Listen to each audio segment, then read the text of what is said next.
खुर्रम शहजाद साहब, पिछले अहदाफ हासिल करने में हम नाकाम रहे और अगले अहदाफ जो हम मुकर्रर कर रहे हैं, आप क्या समझते हैं कितने रियलिस्टिक हैं वो अहदाफ? जी बहुत शुक्रिया। देखें, अब आज की जो अगर आप स्पीच देखें वज़ीर ख़ज़ाना की, और उन्होंने कुछ पॉइंट आउट किए हैं चीज़ें चीज़ें जो कि मुझे लगता है एक इंडिकेशन आपको देती है कि कल का बजट कैसा हो सकता है। एक तो उन्होंने एफडीआर की डिजिटाइजेशन को दोबारा से जो है वो पॉइंट आउट किया, जी। और इससे लगता ये है कि सिम्प्लिफिकेशन का अमल जो है वो अब ट्रैक पर है, जो कि बहुत कई सालों से ये बात की जाती थी, होता नहीं था। और जो है एक तो आईएमएफ की रिक्वायरमेंट्स भी है, कंडीशंस भी हैं, टैक्स की इम्प्रूवमेंट भी लानी है, बहुत बड़ा टैक्स अगर आपको लेकर आना है तो सिस्टम इन प्लेस ज़रूर होना चाहिए, हैरेसमेंट से अब काम नहीं चलेगा। तो उन्होंने ये किया कि जी एफबीआर के जो ओवरऑल जो स्ट्रक्चर है उसको बेहतर करना, और एफबीआर के सिस्टम्स को इतना इम्प्रूव करना टेक्नोलॉजी वाइज, ताकि जो है एक तो सिंप्लीफिकेशन हो, रिटर्न फाइलिंग के लिए हो या फिर टैक्स की पेमेंट के लिए हो, या जो भी मैटर्स हैं टैक्स रिलेटेड, दूसरा हैरेसमेंट ना हो। यानी कि इंडिविजुअल्स जो फ्रंट पे पहले रहते आए हैं, और जो है वो इंटरवेंशन अगर होती है, इंटरेक्शन अगर इंडिविजुअल्स का होता है, उससे आपको हैरेसमेंट बहुत ज्यादा फेस करनी पड़ती है। अभी हमने देखा है कि टैक्स पेयर को ही पाकिस्तान में परेशानी हुई है, नॉन टैक्स पेयर को कभी परेशानी नहीं नहीं हुई, हुई। बिल्कुल। तो अब ये चेंज हो सकता है, और ये इंडिकेशन दी है। दूसरा उन्होंने ये कहा कि जी सबको टैक्स पे करना है। सबको टैक्स पे करने से मुझे ये लगता है कि इन्होंने ये प्लान किया है और इम्प्लीमेंट भी कुछ हद तक कर सकेंगे, अगर पॉलिटिकल फोर्सेस जो है वो सामने बीच में नहीं आए। और वो है बेसिकली कि हर सेक्टर पर टैक्स होना चाहिए, जो भी सेक्टर कमाता है, जो भी इनकम वो अर्न करता है, उस पर टैक्स को देगा। तो इसका मतलब है कि retail, wholesale, trade, agriculture, real estate जो या तो अंडर टैक्स हैं या टैक्स बिल्कुल नहीं है, उन सब पे टैक्सेस लगने जा रहे हैं। और तीसरी चीज उन्होंने कही कि दो सेक्टर्स बड़े इंपॉर्टेंट है, एग्रीकल्चर एंड टेक्नोलॉजी। और ये दो सेक्टर्स जो है ना, ये एक्चुअली एक्सपोर्ट्स का बाइस भी बने हैं इस साल। तो अगले साल मुझे लगता है इन पे शायद टैक्सेस इतने ना हो, एक्सपोर्ट्स पे टैक्सेस ना हो। फिर जो उन्होंने बात की कि एक्सटर्नल अकाउंट स्टेबलाइज हुआ, इन्फ्लेशन नीचे आई, रिजर्व्स हमने नॉन डेट रिजॉल्व जो रिजर्व्स हैं वो कर्जों के अलावा बिल्ड किए। ये अच्छी बात है कि कर्जों के थ्रू इस मरतबा रिजर्व्स बिल्ड नहीं हुए, और एक्सपोर्ट्स के थ्रू जो है कर्जे बिल्ड हुए हैं, और उसका रिजर्व्स बिल्ड हुए हैं। उसके अलावा जो इम्पोर्ट का कवर है, ये बड़ा इंपॉर्टेंट एक इंडिकेटर है, इम्पोर्ट कवर, यानी कि हम कितने महीने की इम्पोर्ट जो है अफोर्ड कर सकते हैं क्योंकि इकोनॉमी बंद ना हो। और ये इम्पोर्ट कवर जो होता है ये इंडिकेट करता है कि कितना जो है हम इकोनॉमी को रन कर सकते हैं विदाउट फ्यूल फ्रॉम आउटसाइड। तो वो यही है कि जी आपका इम्पोर्ट कवर इम्प्रूव हो, तो वो 2 महीने में चला गया। इस इन्फ्लेशन में कमी आई है, और आगे आने वाले दिन कमी आएगी, तो रेट कम होगा, तो उनको फिस्कल पोजीशन और बेहतर हो सकती है। तो हाल में ये अच्छे टेकअवेज हैं, अब कल देखना होगा कि किस तरह से खुर्रम साहब, हम ये जो सारी बातें हम कर रहे हैं, ये डेफिनेटली हमें इन सबको पूरा भी करना होगा। क्या हमारी कैपेसिटी है? क्योंकि इसके लिए हमें बहुत सारी इस्लाहात भी करनी होंगी। अगर हम आईटी सेक्टर की बात करें तो हमें आईटी सेक्टर में बहुत ज़्यादा इस्लाहात करने की ज़रूरत है, उसके बाद ही हमारा आईटी सेक्टर किसी लेवल पर जा सकेगा। जी बिल्कुल, देखिए इस्लाहात तो बहुत अक्रॉस द बोर्ड करने की जरूरत है। आईटी सेक्टर शायद इतना ज्यादा इस्लाहात की जरूरत नहीं है जितना ज्यादा एनर्जी सेक्टर में इस्लाहात की जरूरत है, टैक्स सेक्टर में टैक्स जो है टैक्स की इस्लाहात की जरूरत है। और इसके अलावा जो है बहुत सारे सेक्टर्स हैं, आप पेट्रोलियम ले लें, आप एविएशन ले लें, आप ट्रांसमिशन डिस्ट्रीब्यूशन का पूरा एनर्जी की पूरी चेन ले लें, आप मतलब बहुत सारी इस्लाहात हैं।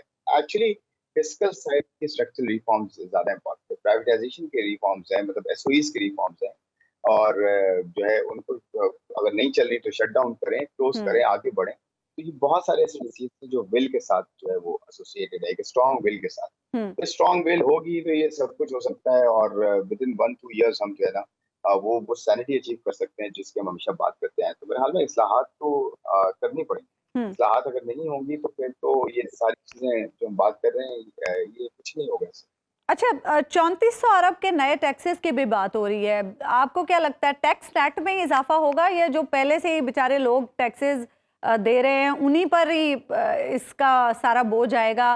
क्योंकि हम देख रहे हैं, हम रियल एस्टेट सेक्टर से बात कर रहे थे टैक्स लेने की, वहाँ से भी रेजिस्टेंस आ रही है। ज़राअत पर जब हम टैक्स की बात करते हैं तो फिर लोग कहते हैं कि हमारा ज़राई शोबा बिल्कुल ख़त्म हो जाएगा अगर हम मज़ीद टैक्सेस लगा देंगे।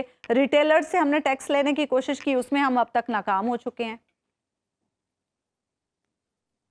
नहीं, देखिए, मैंने जैसे आइडेंटिफाई किया ना कि मुझे नहीं लगता एग्रीकल्चर पे टैक्स लगेगा। मुझे नहीं लगता टेक्नोलॉजी सेक्टर पे टैक्स जो है लगेगा। जैसे उन्होंने इंडिकेट किया कि ये दो ठीक। एक्सपोर्ट्स जो है वो और वो है एक्सपोर्ट सपोर्ट कर रहे हैं। और इस साल भी जो है ना बहुत अच्छा जो है एक्सपोर्ट को सपोर्ट किया है एग्रीकल्चर सेक्टर ने, जिससे हमारी जो है इम्पोर्ट कम हुई है रिलेटिवली, प्लस हमारी एक्सपोर्ट अर्निंग बढ़ी है। और टेक्नोलॉजी सेक्टर ने जो $3 बिलियन तक जो है एक्सपोर्ट कर दी है ऑलमोस्ट।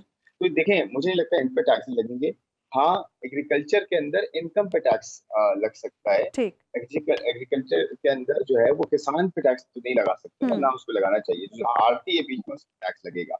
और फिर वो रिटेल होलसेल ट्रेड बहुत बड़ा सेक्टर है, इसको टैक्स नेट पे लाना पड़ेगा। ये नहीं आएगा तो आपका आधा भी रिफॉर्म नहीं होगा। ये और रियल एस्टेट, ये दो बड़े ठीक। सेक्टर्स हैं जिनका बहुत पोटेंशियल है, और टैक्स जो है ना हम जमा कर सकते हैं। और एक और लास्ट बात मैं ये कहूंगा, जैसे फाइनेंस मिनिस्टर साहब ने कहा था कि उनके जो टैक्स की चोरी है एफडीआर के थ्रू, वो रोकनी है। जो 3-4 ट्रिलियन रुपए का टैक्स जो चोरी हो रहा है या नहीं आ रहा है सिस्टम में, वो बेसिकली उसको लाना है, उसको रोक के जो है पूरा करना है। अदरवाइज तो नए टैक्सेस जो है अगर आप एक्जिस्टिंग इकोनॉमी में लगाएंगे तो वो तो फिर हालात और खराब हो जाएंगे। अच्छा खुर्रम शहजाद साहब, ये जो हम 3.6% मुआशी तरक्की का हदफ मुकर्रर कर रहे हैं, ये कितना रियलिस्टिक है?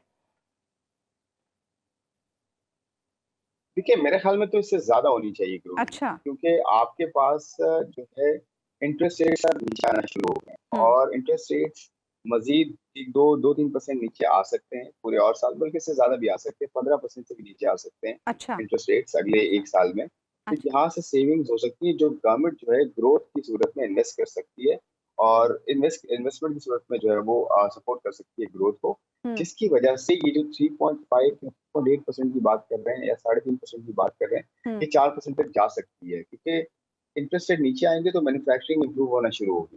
जब मैन्युफैक्चरिंग इंप्रूव होती है तो आपको जो है वो एलएसएम और ये सारे जो है इसके नंबर्स आपको बेहतर नजर आएंगे। फिर उसका impact Aahista Aahista services sector पे भी आता है। और फिर जो एग्रीकल्चर की ग्रोथ हो रही है वो अगर कंटिन्यू रहे, और ये वीट का जो इशू हुआ था इसको किसी तरह से हम काबू पाएं, और अपना ट्रस्ट रिस्टोर करें, क्रेडिबिलिटी रिस्टोर करें किसान के साथ, और वो जो कमिटेड प्राइस है वो हम दें।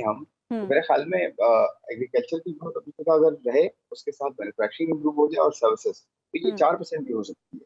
मेरे ख्याल में ये कंजर्वेटिव जो है वो ग्रोथ नंबर है मेरे हिसाब से। अच्छा, हमारे वजीर खजाना साहब ये कह रहे थे कि अभी महंगाई 11% पर आई है, आने वाले कुछ अरसे में सिंगल डिजिट में भी जा सकती है। तो क्या हम इसे कोई ज़बानी कलामी बात समझें, या वाकई ऐसा कोई पॉसिबल होता आपको नज़र आ रहा है? अवाम को कोई रिलीफ मिल सकता है? क्योंकि हर बार बजट से अवाम उम्मीदें बांध लेते हैं, लेकिन ये तो IMF अलाइंड बजट होगा, तो इसमें तो बड़ी सख्त शराइत है IMF की। देखिए, आवाम से अब मैं कह रहा हूँ रिलीफ आप एक्सपेक्ट ना करें, क्योंकि रिलीफ जो है ना वो आसान नहीं होगा। क्योंकि हम IMF प्रोग्राम में ऑलरेडी ठीक। जा रहे हैं, और IMF भी आपसे कहेगा कि जी टैक्सेस बढ़ाएं, आप अपनी प्राइसेस बढ़ाएं, तो वो तो आपको बढ़ानी पड़ेगी। सिर्फ ये कर सकते हैं कि अपने खर्च से कम करें, गवर्नमेंट अपने आप को डिसिप्लिन करे, वो एक बहुत बड़ी बात होगी। अवाम को रिलीफ उस वक्त मिलेगा जब आप इवॉल्व करेंगे एडमिनिस्ट्रेटिव पावर्स और फाइनेंशियल पावर्स, उसके अलावा नहीं मिल सकता।